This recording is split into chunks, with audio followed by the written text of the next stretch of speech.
लेते हैं पहला प्रश्न। पहला प्रश्न है, समुदाय आधारित पोषण प्रबंधन लागू करने वाला देश का पहला राज्य कौन सा है? देश का जो ये पहला राज्य है वो है एमपी, मध्य प्रदेश। समुदाय आधारित पोषण प्रबंधन लागू करने वाला पहला राज्य मध्य प्रदेश है। आंगनबाड़ी सेंटर के माध्यम से इसको लागू किया जाएगा और इसमें बच्चे जो हैं, जो अति गंभीर कुपोषित बच्चे हैं, उनको टारगेट किया गया है, उन बच्चों को टारगेट किया गया है, इसलिए ये बहुत इंपॉर्टेंट है। अगला जो प्रश्न है, सातवीं आर्थिक जनगणना के संदर्भ में है। सातवीं आर्थिक जनगणना के बारे में पहला स्टेटमेंट है कि 29 जुलाई 2019 को त्रिपुरा में इसकी शुरुआत हुई थी, तो ये बिल्कुल सही है, त्रिपुरा से हुई थी और 29 जुलाई 2019 को हुई थी। और दूसरा स्टेटमेंट है कि सांख्यिकी और कार्यक्रम कार्यान्वयन मंत्रालय के द्वारा आम सेवा केंद्र जो सीएससीज होते हैं उनके साथ समझौता करके इसको शुरू किया गया। तो दोनों के दोनों स्टेटमेंट सही हैं और इसका सही उत्तर सी हो जाएगा। दोनों स्टेटमेंट इसके सही हो जाएंगे, ठीक है ना। सीएससी जो है, सीएससी के साथ ई गवर्नेंस समझौता, सेवा समझौता हुआ और तभी ये लागू हो पाया था। अगला प्रश्न, केंद्रीय पर्यावरण, वन और जलवायु परिवर्तन मंत्रालय ने इंडियन ऑयल कॉर्पोरेशन लिमिटेड को कहां पर नए 2G एथनॉल संयंत्र स्थापित करने के लिए पर्यावरण संबंधी स्वीकृति दी है? तो ये स्वीकृति मिली है कहां पर? पानीपत के लिए मिली है। और पानीपत में एक स्थान पड़ता है, कौन सा स्थान है ये? इस स्थान का नाम भी आपसे पूछा जा सकता है, बहोली। और बहोली में ये लगाया जाएगा, वही के लिए पर्यावरण मंत्रालय से ये मंजूरी मिल गई है। बी ऑप्शन इसका करेक्ट है। राष्ट्रीय अपराध रिकॉर्ड ब्यूरो के आंकड़े, क्राइम इन इंडिया रिपोर्ट 2017 के अनुसार महिलाओं के विरुद्ध सबसे ज्यादा अपराध के मामले कहां पर दर्ज हुए हैं? जाहिर सी बात है, जहां पर आबादी सबसे ज्यादा हुई वहां पर सबसे ज्यादा मामले दर्ज किए जाएंगे। आबादी सबसे ज्यादा है उत्तर प्रदेश में, तो मामले भी सबसे ज्यादा उत्तर प्रदेश में ही दर्ज किए जा रहे हैं। इस तरीके से बी ऑप्शन इसका करेक्ट है। सेकेंड स्थान इसमें महाराष्ट्र का रहा। टोटल अगर पूरे देश में देखे जाए तो करीब ये यहाँ पर जो आंकड़े हैं 3,59,849, 3,60,000 के करीब मामले दर्ज किए गए। इसमें से 56,000 से ज्यादा मामले यूपी के हैं और सेकेंड स्थान पर महाराष्ट्र है जहां पर 32,000 के करीब मामले हैं। अगला जो प्रश्न है, मई 2020 में हवाई स्थित पू होनु एक ज्वालामुखी है। इस ज्वालामुखी को विश्व का सबसे गर्म और सबसे बड़ा ज्वालामुखी घोषित किया गया। ये जो ज्वालामुखी है अभी ये घोषित किया गया है, इसके पूर्व सबसे बड़ा ज्वालामुखी कौन था? इसके पूर्व सबसे बड़ा जो ज्वालामुखी था वो मौना लोवा था। मौना लोवा ज्वालामुखी इससे बड़ा, सबसे बड़ा था इसके पहले, ठीक है ना। और अभी जो है ये हवाई द्वीप पर ही स्थित है, पुहूनु, उसको घोषित किया गया है। तो बी ऑप्शन इसका करेक्ट है।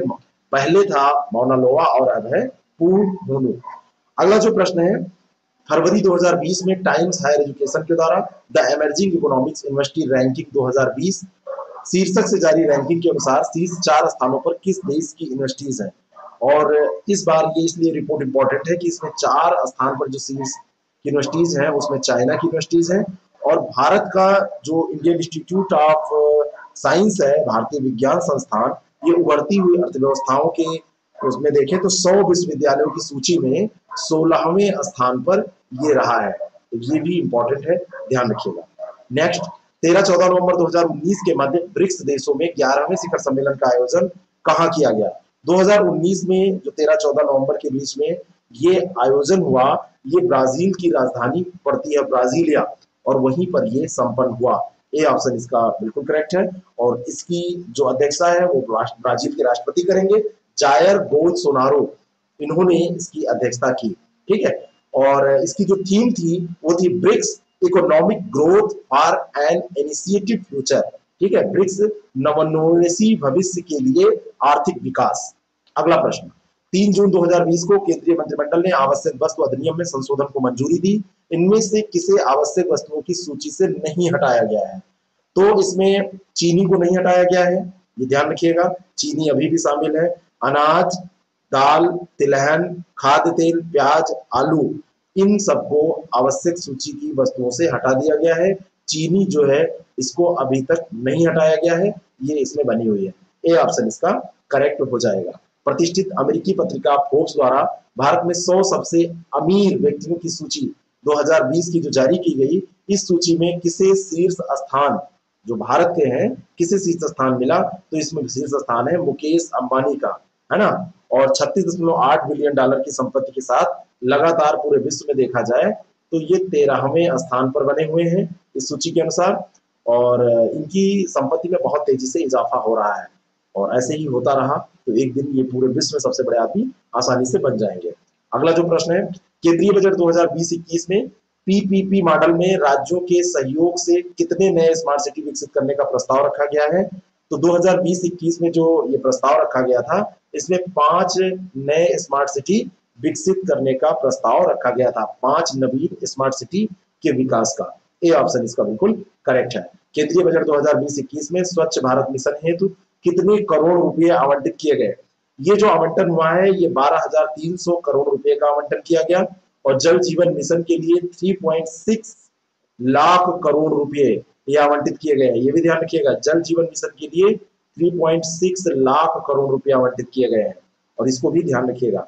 अगला जो प्रश्न है, बजट 2020-21 के अनुसार केंद्रीय सरकार को सर्वाधिक आय किस स्रोत से प्राप्त हुई है?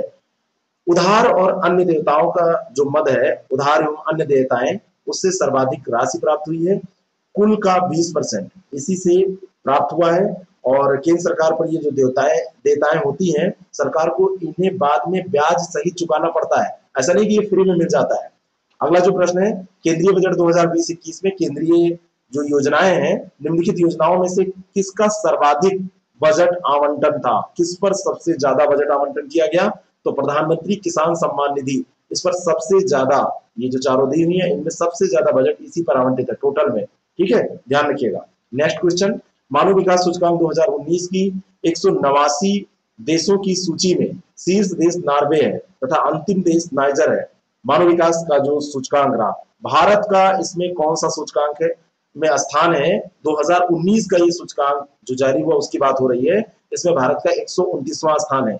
ये ऐसा प्रश्न है जो हर बार पूछा जाता है, कितना स्थान है 2019 वाली सूची में? 189 देशों की सूची में 129वां, और प्रथम स्थान इसमें कौन सा है, किस देश का है? प्रथम स्थान नॉर्वे का है, और अंतिम जो स्थान है वो किसका है?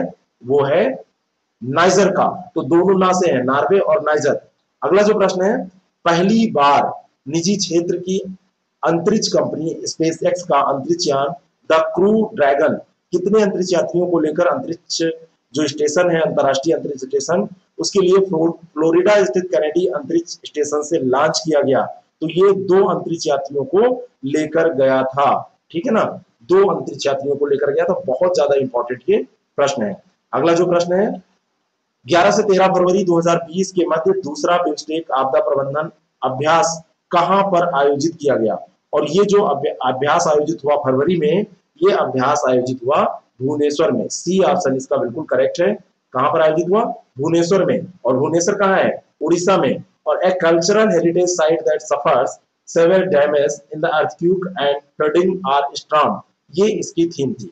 नेक्स्ट क्वेश्चन, अगला जो प्रश्न है, 6 से 10 जनवरी 2020 के मध्य भारतीय सेना द्वारा पूर्वोत्तर क्षेत्र में सबसे बड़ा हवाई अभ्यास किया गया। ये हवाई अभ्यास जो था, इसका नाम क्या है? इस हवाई अभ्यास का नाम है विंग रेडार। विंग रेडार इसका नाम है।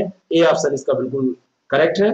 किसके द्वारा किया गया है? भारतीय सेना के द्वारा किया गया है, पूर्वोत्तर क्षेत्र में किया गया है। नेक्स्ट क्वेश्चन, किसने वर्ष 2020-21 के लिए भारतीय उद्योग संघ सीआईआई के नए अध्यक्ष के रूप में पदभार ग्रहण किया? और ये जो सीआईआई के अध्यक्ष के रूप में 2021 के लिए पद है, वो उदय कोटक को मिला है। डी ऑप्शन इसका बिल्कुल करेक्ट है। कोटक महिंद्रा बैंक के ये एमडी और सीईओ हैं, और किर्लोस्कर सिस्टम के अध्यक्ष और एमडी विक्रम किर्लोस्कर का इन्होंने स्थान लिया है।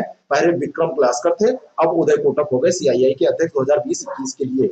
अगला प्रश्न, 19 फरवरी 2020 को किसे राम जन्मभूमि तीर्थ क्षेत्र न्यास का अध्यक्ष बनाया गया?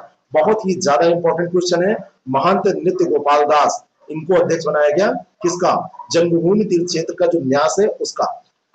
कौन प्रधानमंत्री नरेंद्र मोदी के नए सलाहकार नियुक्त हुए हैं? प्रधानमंत्री नरेंद्र मोदी के 2 नए सलाहकार नियुक्त किए गए, अमरजीत सिन्हा और भास्कर खुल्ले। ये दोनों ध्यान रखिएगा, फरवरी में इनकी नियुक्ति की गई थी, ठीक है। और इनका कार्यकाल तो है 2 वर्ष का है, और ये दोनों के दोनों लोग जो हैं 1983 बैच के आईएएस अफसर हैं, ठीक है ना। अगला प्रश्न, केंद्र सरकार ने संजय कोठारी को सीबीसी यानी कि मुख्य सतर्कता आयुक्त नियुक्त किया है। केंद्रीय सतर्कता आयुक्त की स्थापना कब की गई थी? केंद्रीय सतर्कता आयोग जो है ये 1964 में स्थापित किया गया था और संजय कोठारी इस समय मुख्य सतर्कता आयुक्त है। 1964 में इसकी स्थापना की गई थी। संथानम समिति की सिफारिश पे इसकी स्थापना की गई थी और केंद्रीय सतर्कता आयोग सांविधिक दर्जा है, इसका स्टेट्यूटरी दर्जा है। ठीक है, ध्यान रखिएगा, संवैधानिक नहीं है, स्टेट्यूटरी सांविधिक दर्जा है। संसद का अधिनियम बनाकर इसको स्थापित किया गया था। नेक्स्ट क्वेश्चन, किस देश के राष्ट्राध्यक्ष भारत के गणतंत्र दिवस समारोह 2020 के मुख्य अतिथि रहे? 2020 में जायर बोल्सोनारो मुख्य अतिथि रहे। 71वीं गणतंत्र दिवस की जो परेड हुई 2020 में, जायर बोल्सोनारो ये ब्राजील के राष्ट्रपति हैं। कहाँ के? ब्राजील के ये प्रेसिडेंट हैं और ये 2020 का जो गणतंत्र दिवस मनाया गया उसके भारत में क्या थे? मुख्य अतिथि थे। अगला प्रश्न, सना मारिन किस देश की नई प्रधानमंत्री बनी है? सना मारिन अभी केवल 34 साल की हैं। 34 साल में ये किसी देश की प्रधानमंत्री बनी है, वो देश है फिनलैंड। फिनलैंड की ये जो प्रधानमंत्री बनी है, इन्होंने सारा रिकॉर्ड तोड़ दिया है सबसे कम उम्र में प्रधानमंत्री बनने का। इसके पहले 35 वर्ष की यूक्रेन में एक ओलेस्की होंचरुक थी, वो बनी थी। अभी तक सबसे कम उम्र की प्रधानमंत्री बनने वाली ये है महिला। ठीक है, अभी तक इनसे कम उम्र का कोई भी प्रधानमंत्री नहीं बना है। फिनलैंड, ध्यान रखिएगा। अंतर्राष्ट्रीय परमाणु ऊर्जा एजेंसी आईएईए के नए महानिदेशक के रूप में पदभार किसने ग्रहण किया? तो आईएईए के महानिदेशक इस समय है Rafael Mariano Grossi. Rafael Mariano Grossi जो है ये अर्जेंटीना के हैं। इनका संबंध कहां से है? अर्जेंटीना से इनका संबंध है और ये 6वें महानिदेशक इस एजेंसी के बनाए गए हैं। नेक्स्ट क्वेश्चन, सी ऑप्शन इसका बिल्कुल करेक्ट है। 2 दिसंबर 2019 को कौन भारतीय नौसेना की पहली महिला पायलट बनी? सब लेफ्टिनेंट शिवांगी, शुभांगी नहीं, शिवांगी, ध्यान रखिएगा। बी, ये ऑप्शन इसका करेक्ट है। और ये जो बनी है शिवांगी स्वरूप, इनका पूरा जो नाम है वो शिवांगी स्वरूप है और पहली महिला पायलट ये बन गई हैं। इंपॉर्टेंट क्वेश्चन है। मई 2020 में कोविड-19 महामारी से आधिकारिक रूप से मुक्त होने वाला पहला यूरोपीय देश कौन है? ये प्रश्न भी इंपॉर्टेंट हो सकता है और ये स्लोवेनिया था जो आधिकारिक रूप से इसने घोषणा की थी कि कोविड-19 महामारी से हम मुक्त हो गए।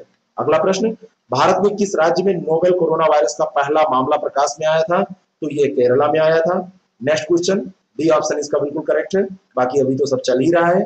किस देश ने 80 ट्रिलियन स्टैंडर्ड क्यूबिक फीट के नए प्राकृतिक गैस भंडार की घोषणा की है? तो ये जो घोषणा की है वो संयुक्त अरब अमीरात ने की है। संयुक्त अरब अमीरात ने कहा कि हमारे यहाँ ये प्राकृतिक गैस के नए भंडार मिले हैं और ये जो भंडार हैं ये 80 ट्रिलियन स्टैंडर्ड क्यूबिक फीट के अनुमानित है। और ये जो क्षेत्र है पूरा, ये ध्यान रखिएगा, 3 जो प्राकृतिक गैस के क्षेत्र हैं उसमें कतर में एक क्षेत्र है उत्तरी मैदान, ईरान में दक्षिणी पारस है और अबू धाबी में बॉब फील्ड पड़ती है। ये भी इंपॉर्टेंट है, इनको ध्यान रखिएगा। कतर और ईरान में जो क्षेत्र है वो प्राकृतिक गैस के क्षेत्रों के रूप में मुख्य तौर पर विश्व स्तर पर जाने जाते हैं। उत्तर प्रदेश में देश का पहला पशु युद्ध स्मारक कहाँ बनाया जाएगा? उत्तर प्रदेश की ये बनाया जाएगा मेरठ में। ए ऑप्शन इसका बिल्कुल करेक्ट है। और उन पशुओं की यादगार में ये बनाया जा रहा है कारगिल युद्ध के दौरान जिन्होंने महत्वपूर्ण भूमिका निभाई थी सेना की मदद करने में।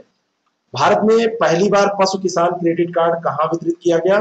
पहली बार ये हरियाणा का है भिवानी, वहां पर ये वितरित किया गया है पशु किसान क्रेडिट कार्ड।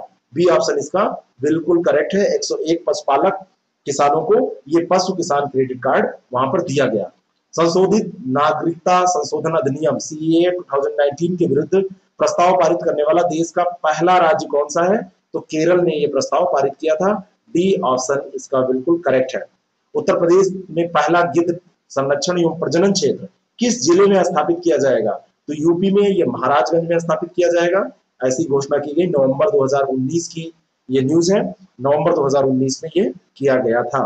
अगला प्रश्न, किस वर्ष 2020 के UNESCO Guillermo Cano world press freedom award प्रदान किए जाने की घोषणा की गई? तो जीनेत बोडेया लिमा, ये कोलंबिया की प्रसिद्ध खोजी पत्रकार हैं जीनेत बोडेया लिमा, इनको 2020 के UNESCO Guillermo Cano world press freedom award प्रदान करने की घोषणा की गई।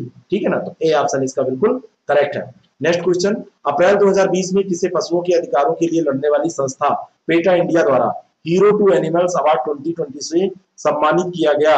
तो ये जो सम्मान मिला है ये नवीन पटनायक को मिला है, उड़ीसा के मुख्यमंत्री हैं। पशु अधिकारों के लिए इनको जाना जाता है। पेटा इंडिया द्वारा इनको हीरो टू एनिमल्स अवार्ड 2020 से सम्मानित किया गया। इनको कोविड-19 के तहत इन्होंने पशुओं को चारा खिलाने और राहत कोष में अन्य पैसे देके उनकी मदद पशुओं के लिए कार्य करने के लिए जाना गया। अगला जो प्रश्न है, अप्रैल 2020 में किस भारतीय को जापान के प्रतिष्ठित निक्केई एशिया पुरस्कार प्रदान किए जाने की घोषणा की गई? तो ये जो पुरस्कार है निक्केई एशिया पुरस्कार, ये प्रदान किया गया डॉक्टर थम्पपिल प्रदीप को। डॉक्टर थम्पपिल प्रदीप को ये पुरस्कार प्रदान किया गया। ठीक है ना, तो डी ऑप्शन इसका करेक्ट हो जाएगा। अगला जो प्रश्न है, 65वें फिल्म फेयर अवार्ड 2020 में किसे लाइफ टाइम अचीवमेंट अवार्ड प्रदान किया गया? तो life time achievement award Ramesh Sippy को प्रदान किया गया। ठीक है ना, रमेश सिप्पी, ये ऑप्शन इसका बिल्कुल करेक्ट है, निर्माता निर्देशक है ये। और ये जो प्रदान किया गया है पुरस्कार, ये इंदिरा गांधी एथलेटिक स्टेडियम गुवाहाटी में ये कार्यक्रम संपन्न हुआ था, 65वां फिल्म फेयर, और वहीं पर अवार्ड वितरण समारोह संपन्न हुआ। सर्वश्रेष्ठ फिल्म इसमें 65वें फिल्म फेयर अवार्ड में रही गली बॉय, जो अख्तर की फिल्म है, और सबसे अभिनेता रणवीर सिंह ये गली बॉय के लिए, अभिनेत्री गली बॉय के लिए ही आलिया भट्ट, और लाइफ टाइम अचीवमेंट अवार्ड जो दिया गया है वो रमेश सिप्पी को दिया गया है। ये सब प्रश्न आपके 4 प्रश्न तैयार हो गए। इसमें किसे Laureus sporting moment of the year का पुरस्कार प्रदान किया गया? तो Laureus sporting moment of the year का पुरस्कार ये सचिन तेंदुलकर को दिया गया है। 17 फरवरी 2020 को ये दिया गया, बर्लिन जर्मनी में एक समारोह आयोजित किया गया था, उसी में दिया गया। और sports of the year, sportsman of the year का पुरस्कार लियोनेल मेसी को दिया गया है। ठीक है ना, और साथ में ये अर्जेंटीना और Lewis Hamilton Britain sportsman year of the year, मतलब ये केवल आप एक ध्यान रखिए, स्पोर्ट्समैन ऑफ द ईयर का पुरस्कार लियोनेल मेसी को, और Laureus sporting moment of the year का सचिन तेंदुलकर को दिया गया है। टीम ऑफ द ईयर का पुरस्कार दक्षिण अफ्रीकी पुरुष रग्बी टीम को दिया गया है। ठीक है, तो ये अगर आपसे पूछा जाएगा टीम ऑफ द ईयर, तो अफ्रीकी पुरुष जो रग्बी टीम है दक्षिण अफ्रीका की, उसको दिया गया है। बी ऑप्शन इसका करेक्ट हो जाएगा। अगला जो प्रश्न है, 20 नवंबर 2019 को कौन पशुओं के अधिकार के लड़ने के लिए फिट पेटा का है, people for ethical treatment of animal, PETA का फुल फॉर्म होता है उसका फिट इंडिया, है ना, लड़ने वाले फिट इंडिया के पर्सन ऑफ द ईयर 2019 के अवार्ड से कौन सम्मानित किए गए? तो ये सम्मानित किए गए विराट कोहली, जो फिट वाला है पेटा का। ठीक है ना, बी ऑप्शन इसका करेक्ट हो जाएगा। किसे वर्ष 2019 में प्रतिष्ठित द बुकर पुरस्कार से सम्मानित किया गया?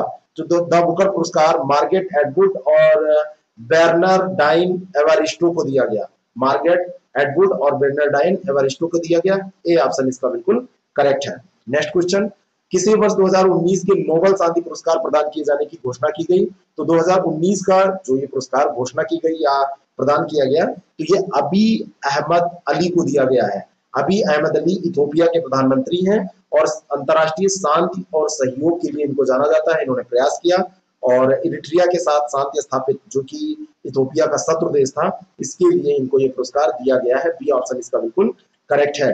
किसे वर्ष 2018 के प्रतिष्ठित 50वें दादा साहब फाल्के पुरस्कार से सम्मानित करने की घोषणा की गई? तो ये जो पुरस्कार 2018 का दिया गया और 50वां था, ये दोनों चीजें ध्यान रखिएगा, अमिताभ बच्चन को दिया गया था। बाकी अमिताभ बच्चन के बारे में आप जानते हैं।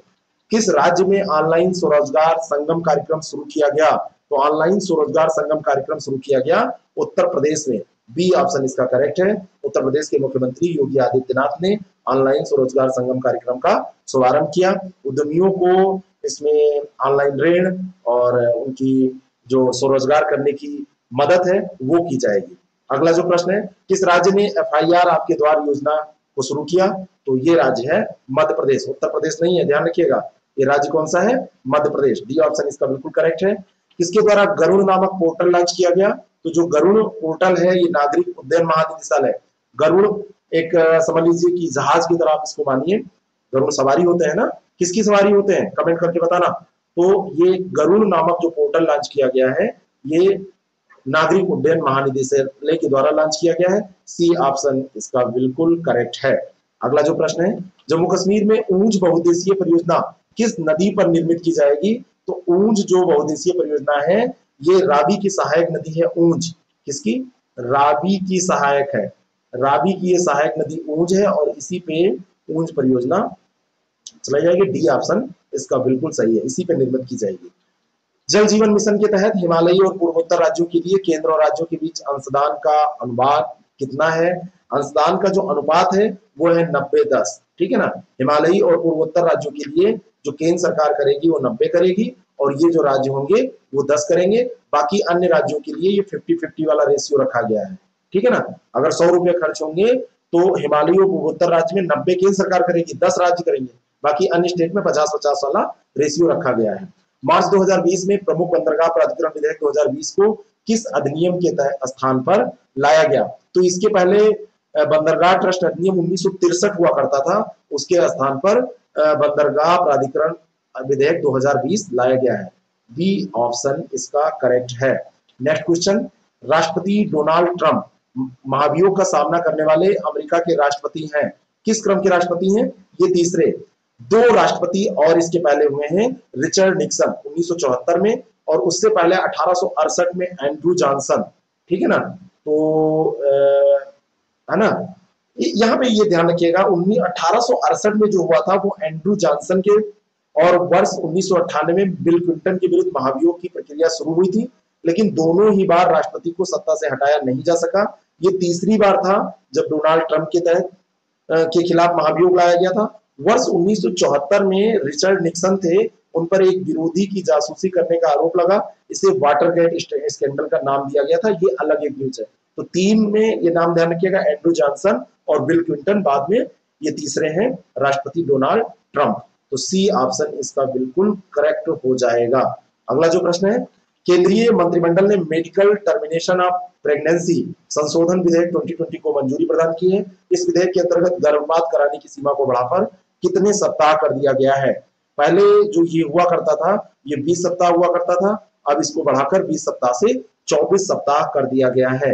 लेकिन इसके लिए शर्तें हैं, मतलब जब कुछ ऐसा कारण होना चाहिए, दुष्कर्म पीड़ित महिलाएं हों, सगे संबंधियों के साथ यौन संपर्क की पीड़ित जो महिलाएं हों, या असुरक्षित जो महिलाएं हैं, दिव्यांग महिलाएं हैं, नाबालिग महिलाएं हैं, उनको ये इजाजत दी गई कि 24 हफ्ते तक वो अपना ये गर्भपात करवा सकती हैं। और अगला प्रश्न है, राष्ट्रपति रामनाथ कोविंद ने नागरिकता संशोधन अधिनियम 2019 को मंजूरी प्रदान की। इस अधिनियम में बांग्लादेश, पाकिस्तान और अफगानिस्तान के कितने अल्पसंख्यक समुदायों को नागरिकता प्रदान किए जाने का प्रावधान किया गया? तो इसमें टोटल ये जो बांग्लादेश, पाकिस्तान और अफगानिस्तान के हैं, ये 6 समुदाय हैं। 6 समुदायों को इसमें नागरिकता प्रदान किए जाने का प्रावधान किया गया है, ठीक है। और इसमें फालतू लोग चिल्ला रहे थे, ऐसा नहीं है, इसमें चिल्लाने की कोई जरूरत नहीं थी। तो सी ऑप्शन इसका करेक्ट है। इसका अगला एपिसोड फिर हम करेंगे, उसमें हम विधेयक के तहत भारतीय संविधान के किस अनुच्छेद में संशोधन किया गया है। ये जो अनुच्छेद है जिसमें संशोधन किया गया है, ये अनुच्छेद 334 है, और इसी में संशोधन किया गया है, और ये भारतीय संविधान का 104वां संशोधन है, ठीक है ना। 126वां संविधान संशोधन विधेयक था, और ये 104वां ये पास हुआ है। और इस विधेयक के तहत लोकसभा और विधानसभाओं में जो अनुसूचित जाति और अनुसूचित जनजातियों के लिए आरक्षण की अवधि जो थी उसको 10 वर्ष बढ़ाया गया है। इसमें एससी और एसटी में लोकसभा और राज्यसभा विधानसभा में 25 जनवरी 2030 तक सीटों का आरक्षण बढ़ाने का प्रावधान किया गया है। पहले ये 2020 तक ही थी। और इसी में सबसे इंपॉर्टेंट चीज है कि एंग्लो इंडियन समुदाय के लिए जो प्रदत्त आरक्षण था उसको समाप्त कर दिया गया है। तो ये 126वां संविधान संशोधन विधेयक था, और 104वां ये संशोधन हुआ, ये ध्यान रखिएगा। 104 104वां ये संशोधन हुआ, और इसको बिल्कुल पूछा जाना तय है, ठीक है ना। और इसी के तहत एंग्लो इंडियन वाला जो प्रावधान था आरक्षण का, उसको हटा दिया गया, 104वां, ठीक है। तो इसका सी ऑप्शन बिल्कुल करेक्ट है। नेक्स्ट क्वेश्चन, 1 से 12 जुलाई 2019 के मध्य किन देशों की वायु सेनाओं के बीच में संयुक्त युद्धाभ्यास गरुड़ 6 2019 संपन्न हुआ? तो गरुड़ युद्धाभ्यास भारत और फ्रांस के बीच में होता है। सी ऑप्शन इसका करेक्ट है, भारत और फ्रांस के बीच में ये होता है, और ये छठा अभ्यास था गरुड़, और 2014 में शुरू हुआ था, 2019 ये चल रहा है, तो छठा अभ्यास था। नेक्स्ट क्वेश्चन, 5 जून 2020 को संपूर्ण विश्व में विश्व पर्यावरण दिवस मनाया जाए। इस वर्ष इस दिवस की मेजबानी किस देश को सौंपी गई थी? इस वर्ष जो इसकी मेजबानी है वो सौंपी गई थी कोलंबिया को। सी ऑप्शन इसका बिल्कुल करेक्ट है, ये ध्यान रखिएगा। और इस बार की थीम थोड़ा सा कंफ्यूज कर रही थी शुरू में लोगों को, तो ध्यान रखिएगा, इसमें एक टैगलाइन थी वो टैगलाइन थी time for nature, T for time और टी फॉर टैगलाइन। तो टाइम फॉर नेचर इसकी टैगलाइन थी और बायोडायवर्सिटी जैव विविधता इसकी थीम थी। बायोडायवर्सिटी इसकी थीम थी और टैगलाइन जो थी वो थी टाइम फॉर नेचर। दोनों को अलग अलग ध्यान रखिएगा। नेक्स्ट क्वेश्चन, 28 फरवरी 2011 से 1 मार्च 2020 के मध्य 11वें राष्ट्रीय कृषि विज्ञान केंद्र सम्मेलन का आयोजन कहां हुआ? ये जो आयोजन हुआ था वो नई दिल्ली में हुआ था। सी ऑप्शन इसका करेक्ट है। फरवरी 2020 के मध्य G20 देशों के वित्त मंत्री एवं केंद्रीय बैंकों के गवर्नर के बीच में जो बैठक हुई वो कहां संपन्न हुई? ये जो बैठक संपन्न हुई वो रियाद में संपन्न हुई। कहां पर? रियाद में यह बैठक संपन्न हुई। रियाद कहां है? सऊदी अरब में। और 21वीं सदी के अवसरों की सभी के लिए पहचान, ये इसकी थीम थी। ए ऑप्शन इसका करेक्ट है। अगला प्रश्न, 3 से 7 जनवरी 2020 के मध्य बेंगलुरु में आयोजित हुए 107वें भारतीय विज्ञान कांग्रेस का मुख्य विषय क्या था? इस बार का आयोजन ये कहां हुआ? बेंगलुरु में हुआ। ठीक है। और इसका जो थीम था, जो मुख्य विषय था, विज्ञान एवं प्रौद्योगिकी ग्रामीण विकास, विज्ञान एवं प्रौद्योगिकी science and technology village development इस बार की थीम इसकी थी। तो ये दोनों चीजें आपको ध्यान में रखनी है, आयोजन कहां हुआ और इसकी थीम क्या थी। तो सी ऑप्शन इसका करेक्ट हो जाएगा। अगला जो प्रश्न है, 7 से 8 नवंबर 2019 के मध्य पहला बिम्स्टेक बंदरगाह सम्मेलन कहां संपन्न हुआ? तो बिम्स्टेक बंदरगाह सम्मेलन बहुत ज्यादा इंपॉर्टेंट प्रश्न है और यह संपन्न हुआ है विशाखापत्तनम में। ठीक है ना, नवंबर में हुआ 2019 में, विशाखापत्तनम में यह संपन्न हुआ। इंपॉर्टेंट है, डी ऑप्शन इसका करेक्ट है।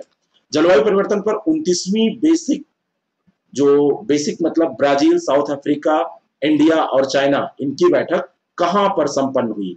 जो ये बैठक है 29वीं बैठक, ये हुई बीजिंग। और बीजिंग कहां है? बीजिंग है चाइना में, ये तो सब लोग जानते हैं। बी ऑप्शन इसका बिल्कुल करेक्ट हो जाएगा। बेसिक में जो ब्राजील देश है, ब्राजील है, साउथ अफ्रीका है, इंडिया है और चाइना है।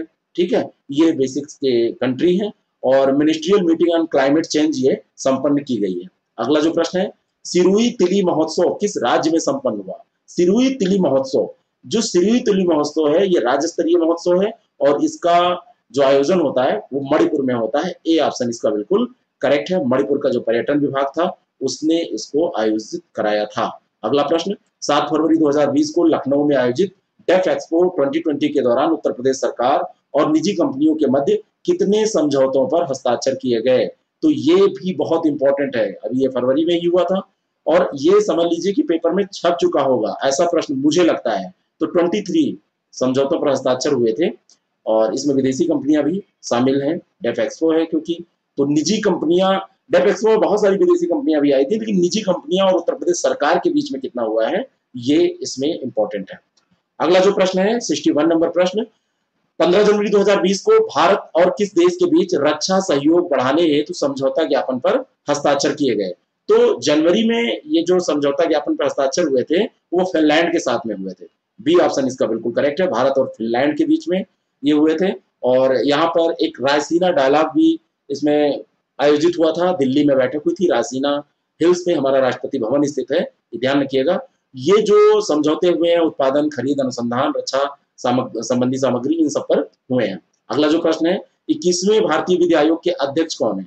21वां भारतीय विधि आयोग गठित किया गया है और बलबीर सिंह चौहान, न्यायमूर्ति बलबीर सिंह चौहान को इसका अध्यक्ष बनाया गया है ना। और ये जो कार्य करता है, क्या करता है? ऐसे कानून जो अब कोई जरूरत वाले नहीं रह गए हैं, जरूरी नहीं रह गए हैं, अप्रासंगिक कानून है, उनको ये निरस्त कर देता है ना। ऐसे कानूनों की जांच और सुधार के तरीकों पर सुझाव देता है जो डीपीईएसपी को लागू करने के लिए आवश्यक होते हैं, है ना। और जितने भी ऐसे कानून हैं जिनकी प्रासंगिकता समाप्त हो चुकी है या उनमें सुधार करना है, यही सब काम ये विधि आयोग करता है।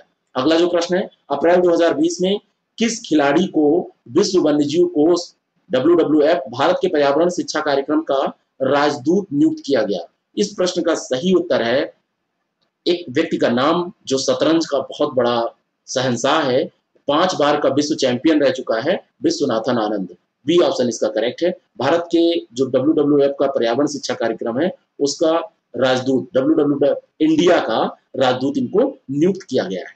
ठीक है, नेक्स्ट क्वेश्चन, अप्रैल 2020 में अंतरराष्ट्रीय मुक्केबाजी संघ ने पुरुषों की विश्व मुक्केबाजी चैंपियनशिप 2021 की मेजबानी का अधिकार भारत से वापस लेकर किस देश को दे दिया? तो ये अधिकार जो है वो सर्बिया को दे दिया गया, ठीक है ना। और ये दावा मतलब उसने किया कि सलाह नहीं दी गई और उन्होंने आरोप लगाया कि सर्बिया से जुड़े बैंक संचालन के दौरान उनकी सहायता नहीं की गई, इस कारण से सर्बिया को मेजबानी, मतलब यहाँ पर ये चीजें, ये राजनीति होती रहती है।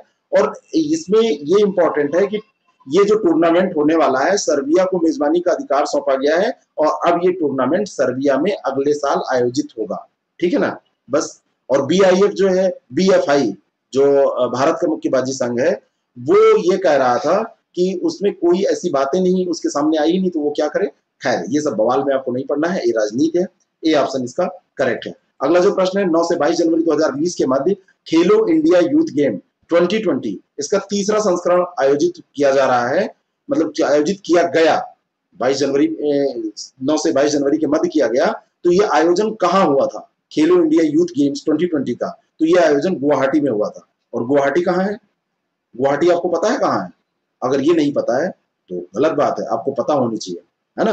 गुवाहाटी कहाँ है ये आपको अगर पता है तो कमेंट करके बता दीजिएगा, और अगर नहीं पता है तो आप देख लीजिएगा। अगला जो प्रश्न है, 24 नवंबर 2019 को संपन्न डेविस कप 2019 का खिताब किसने जीता?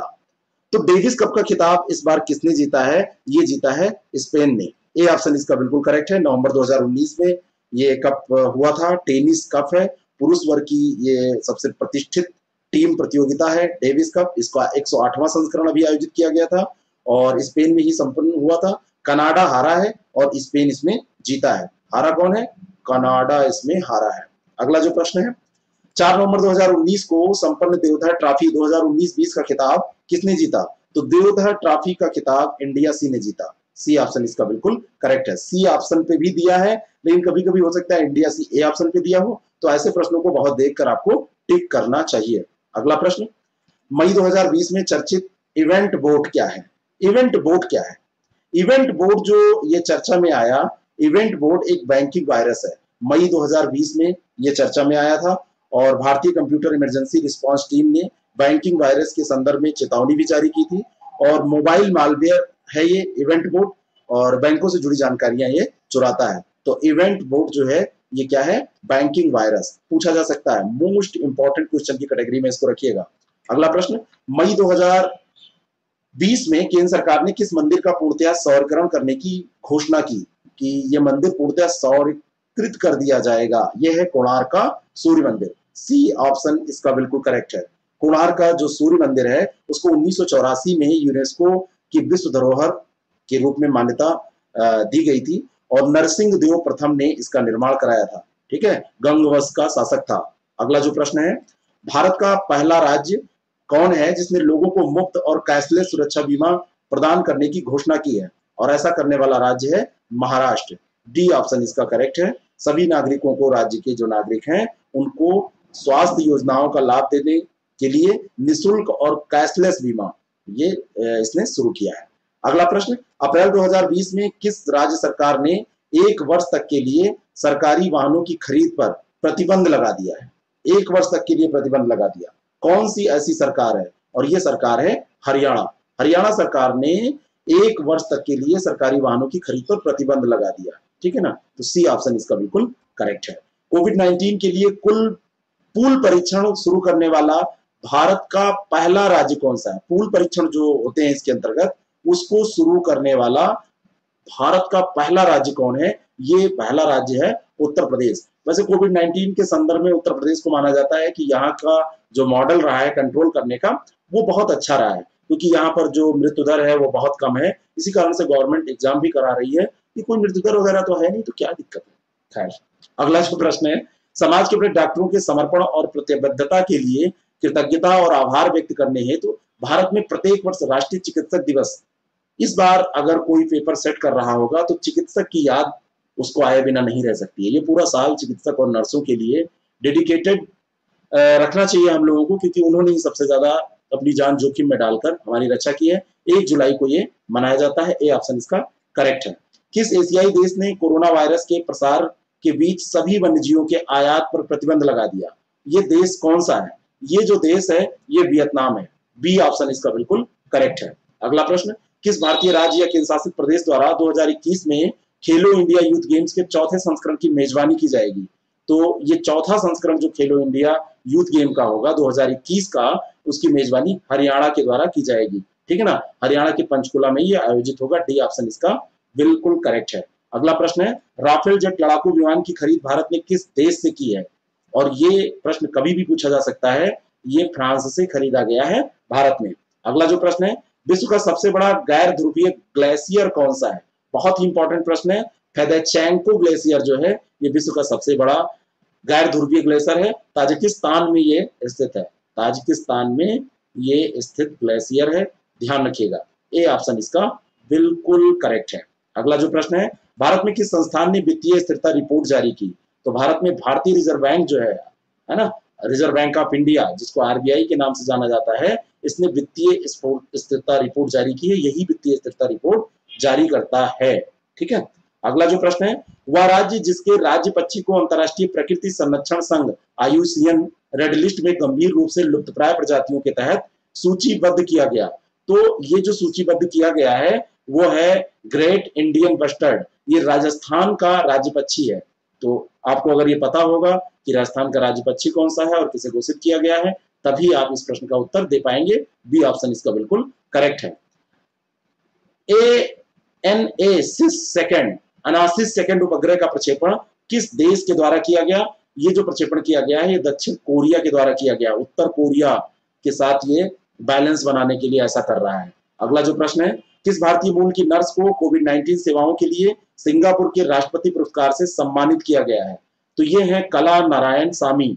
कला नारायण सामी, सार्स के बारे में इनको बहुत ही अच्छा अनुभव था। 2003 में इन्होंने सार्स प्रकोप के दौरान जो अनुभव सीखे थे उन चीजों का उपयोग किया और सिंगापुर में इन्होंने अपनी सेवाएं दी। इसी कारण से वहां का ये पुरस्कार, राष्ट्रपति पुरस्कार वहां का दिया गया है।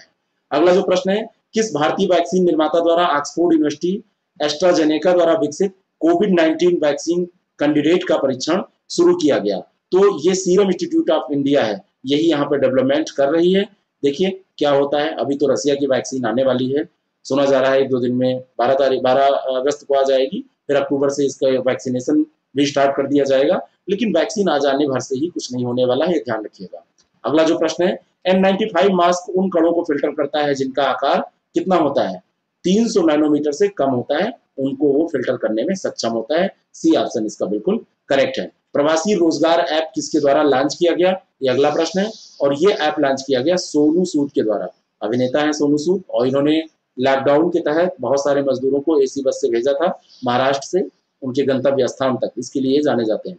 अगला जो प्रश्न है, भारतीय नौसेना ने किस देश के साथ मार्ग अभ्यास पासेक्स किया? तो पासेक्स जो अभ्यास है ये भारत ने संयुक्त राज्य अमेरिका के साथ किया, भारतीय नौसेना और वहां की नौसेना ने। सी ऑप्शन बिल्कुल इसका करेक्ट है। अगला प्रश्न, हाल ही में जॉन लुइस का निधन हुआ, वे किस देश के नागरिक अधिकार आंदोलन से जुड़े थे? तो जो जॉन लुइस थे ये अमेरिकी नागरिक अधिकार आंदोलन से जुड़े थे। अभी इनका निधन हो गया है। सी ऑप्शन इसका बिल्कुल करेक्ट है।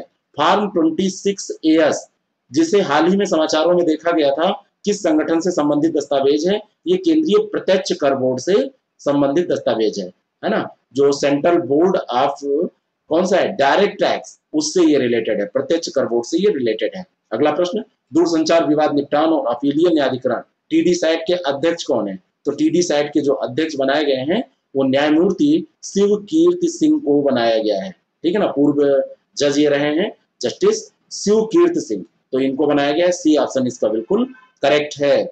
और अभी ये ध्यान रखिएगा कि जो टीडी सैट है इसने हाल ही में ट्राई के आदेश पर रोक लगाई है, जिसमें वोडाफोन आइडिया के प्रीमियम टेरिफ प्लान रेडेक्स को अवरुद्ध कर दिया गया था। इसी कारण से ये चर्चा में आया था। अगला प्रश्न, हाल ही में चर्चा में आया चट्टोग्राम बंदरगाह किस देश में स्थित है? तो चट्टोग्राम बंदरगाह, ऐसे प्रश्न को पूछे जाते हैं, ये बांग्लादेश में स्थित है। सी ऑप्शन इसका बिल्कुल करेक्ट है। अगला प्रश्न, कोडिया कराई वन्यजीव संरक्षण अभ्यारण्य किस भारतीय राज्य में स्थित है? तो कोडिया कराई वन्यजीव अभ्यारण्य जो है ये स्थित है तमिलनाडु में। बी ऑप्शन इसका बिल्कुल करेक्ट हो जाएगा। हिरणों के पुनर्वास के लिए इसको जाना यहाँ पर काम शुरू किया गया है और केंद्र सरकार स्मार्ट सिटी योजना के तहत तंजावुर के सिंगंगई उद्यान में 8 करोड़ रुपए की लागत से यह कार्य शुरू किया गया है। अगला जो प्रश्न है, वह भारतीय संविधान संशोधन जिसके तहत दल विरोधी कानून 1985 पारित किया गया था। तो ये प्रश्न देखिए आपका करंट का नहीं है, लेकिन चर्चा में रहा, इस कारण से ये इंपॉर्टेंट हो गया, है ना। अभी महाराष्ट्र में पहले, उसके बाद में मध्य प्रदेश में, फिर राजस्थान में मुद्दा चल रहा है, गवर्नमेंट गिराओ गवर्नमेंट बनाओ, जो ये सब चलता रहता है। तो सी ऑप्शन इसका बिल्कुल करेक्ट है। ये तो कालजयी प्रश्न है, कभी भी पूछा जा सकता है। वर्तमान में यूरोपीय आयोग का अध्यक्ष कौन है? वर्तमान समय में उर्सुला वॉन डेर लेयन, ये इसके अध्यक्ष हैं यूरोपीय आयोग के। सी ऑप्शन बिल्कुल करेक्ट है। कई लोग जो डेली 30 देखते हैं, उनको ये सब प्रश्न लग रहे होंगे कि केवल आप रिवाइज कर रहे हैं। डेली 30 एक ऐसा प्रोग्राम है, रोज शाम को आता है, 20 क्वेश्चन से 20-22 क्वेश्चन उसमें जीएस के किसी एक टॉपिक के, और बाकी दिन भर के करंट अफेयर के रहते हैं। तो उसको अगर आप देखते हैं तो आपकी तैयारी रेगुलर चला करती है। आपकी अगर ऐसी तैयारी आप भी करना चाहते हैं, तो अगर आपकी मर्जी हो तो उसको देख सकते हैं।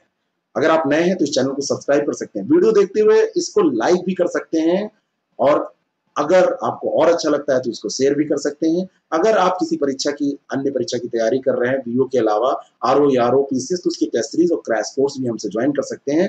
हमारा जो कॉन्टेक्ट नंबर है वो है 6307281212। इस पर आप व्हाट्सएप करके जानकारी ले सकते हैं। अगला जो प्रश्न है, federation international D football association द्वारा फीफा कप 2022 का आयोजन 2022 में जो फीफा कप आयोजन होगा वो कहां पर किया जाएगा? तो ये आयोजन होगा कतर में। बी ऑप्शन इसका बिल्कुल करेक्ट है। बहुत ही ज्यादा इंपॉर्टेंट प्रश्न है। अगला प्रश्न, संकतेक वन्यजीव अभ्यारण्य किस देश में स्थित है? संकतेक वन्यजीव अभ्यारण्य भूटान में स्थित है। अरुणाचल प्रदेश की सीमा से ये लगा हुआ है, और 650 किलोमीटर का फैलाव है इसका, पूर्व भूटान के पूर्व की ओर इसका फैलाव है। और चीन द्वारा संकतेक वन्यजीव अभ्यारण्य को विवादित क्षेत्र घोषित किया गया, इस कारण से ये पूछा जा सकता है। तो डी ऑप्शन इसका बिल्कुल करेक्ट है। ब्लूमबर्ग बिलियनियर्स इंडेक्स के अनुसार कौन सा भारतीय दुनिया का छठा सबसे अमीर व्यक्ति बन गया है? तो ये कोई भी इंडेक्स जारी होगा, जिसके पास पैसा है वही तो बनेगा। तो मुकेश अंबानी जी के पास सबसे ज्यादा पैसा है, मुकेश अंबानी ही ये बनेंगे। The state of food security and nutrition in the world नामक रिपोर्ट किसके द्वारा जारी की गई? ये जो रिपोर्ट है ये जारी की गई है किसके द्वारा? ये रिपोर्ट संयुक्त राष्ट्र संघ ने जारी की है। बी ऑप्शन इसका बिल्कुल करेक्ट है। संयुक्त राष्ट्र संघ के द्वारा ये रिपोर्ट जारी की गई है, ये इसका शीर्षक है। और भारत में कुपोषित लोगों की संख्या बताई गई है कि इसमें पहले भारत में 2004 से 6 के बीच में 250 मिलियन के लगभग कुपोषित रहते थे। अब 2017 से 19 के बीच में ये संख्या 190 मिलियन के आसपास आ गई, यानी कि कुपोषित लोगों की संख्या निरंतर घट रही है, ऐसा इस रिपोर्ट में बताया गया है। अगला जो प्रश्न है, नासा द्वारा मंगल मिशन 2020 के लिए विकसित रोबोट हेलीकॉप्टर का नाम क्या है? तो जो ये रोबोट हेलीकॉप्टर है, ये इसका नाम आपसे पूछा जा रहा है, इंजीन्यूटी इसका नाम है, इंजीन्यूटी, है ना, INGENUITY, इंजीन्यूटी इसका नाम है, ध्यान रखिएगा। सी ऑप्शन इसका बिल्कुल करेक्ट है। अगला है, मानव संसाधन विकास मंत्रालय द्वारा जारी प्रज्ञता दिशा निर्देश संबंधित है। तो जो प्रज्ञता दिशा निर्देश है ये डिजिटल शिक्षा या ऑनलाइन शिक्षा से संबंधित है। मानव संसाधन विकास मंत्रालय, जिसका नाम अब शिक्षा मंत्रालय रख दिया गया है। अभी ये प्रश्न आपसे हो सकता है इस पेपर में ना पूछा जाए, लेकिन ध्यान रखिएगा मंत्रालय का नाम है, आगे पूछा जा सकता है। तैयारी जब भी करिए तो ऐसा मत मानिए कि 10 क्वेश्चन पढ़ लें बस यही एग्जाम दे लें। जब आप दे ही रहे हैं तो 2-3 एग्जाम को टारगेट करके चलिए अच्छे से, जो आसपास होने वाले हैं। तो सी ऑप्शन इसका बिल्कुल करेक्ट हो जाएगा। और अगला प्रश्न है, आवश्यक वस्तु अधिनियम में वर्तमान में कितनी वस्तुएं शामिल हैं? आवश्यक वस्तु अधिनियम 1955 में यह नियम जो बना था, इसमें वह उत्पाद जिनकी आपूर्ति बाधित होने पर लोगों का जीवन प्रभावित होगा उनको शामिल किया जाता है। और वर्तमान समय में इसमें 9 वस्तुएं शामिल हैं अभी तक, जो वर्तमान की स्थिति चल रही है। और इसमें उर्वरक है, कार्बनिक, अकार्बनिक और मिश्रित खाद्य पदार्थ हैं, खाद्य तेलों सहित, खाद्य फसल हैं, फल सब्जियों के साथ में इनको शामिल किया जाता है। फेस मास्क, हैंड सैनिटाइजर, दवाएं, पेट्रोलियम और पेट्रोलियम उत्पाद, कच्चा जूट और जूट वस्त्र, ये इसमें शामिल है। और ये दो इसमें फेस मास्क और हैंड सैनिटाइजर इसमें ये क्योंकि शामिल है, इसी कारण से ये प्रश्न बन रहा है। और अंतिम प्रश्न है इस एपिसोड का, भारतीय रेलवे ने किस वर्ष तक शुद्ध शून्य कार्बन उत्सर्जन प्राप्त करने का लक्ष्य निर्धारित किया है? तो भारतीय रेलवे का कहना है कि 2030 तक वह हरित रेलवे बनाने के लक्ष्य में जो कार्य कर रहा है वो उसको लक्ष्य प्राप्त हो जाएगा, और वो अपने प्रयासों को गति दे रहा है, प्रयासों को तेज कर रहा है। 2030 तक वो शुद्ध शून्य कार्बन उत्सर्जन प्राप्त कर लेगा। ए ऑप्शन इसका बिल्कुल करेक्ट है। आपको मैं बताना चाहता हूं कि इसके और एपिसोड ऐसे आएंगे मॉर्निंग में कल आपको एक एपिसोड मिल जाएगा, ठीक है ना। मॉर्निंग में ये मान के चलिए, मैं उसका टाइमिंग बता दूंगा, पिन पोस्ट देख लीजिएगा, टेलीग्राम को फॉलो कर लीजिए, वहां पर मिल जाएगा आपको टेलीग्राम का लिंक, और नीचे डिस्क्रिप्शन बॉक्स में, और वहां पर आपको जानकारी मिल जाएगी कब कब ये जारी होंगे। आगे बहुत सारे और प्रश्न हैं, अच्छे अच्छे प्रश्न हैं जो कि आपसे पूछे जाएंगे, वो सब हम लोग डिस्कस कर लेंगे। Thank you very much. पढ़ते रहिए, बिल्कुल प्रेशर नहीं, अच्छे से पढ़िए।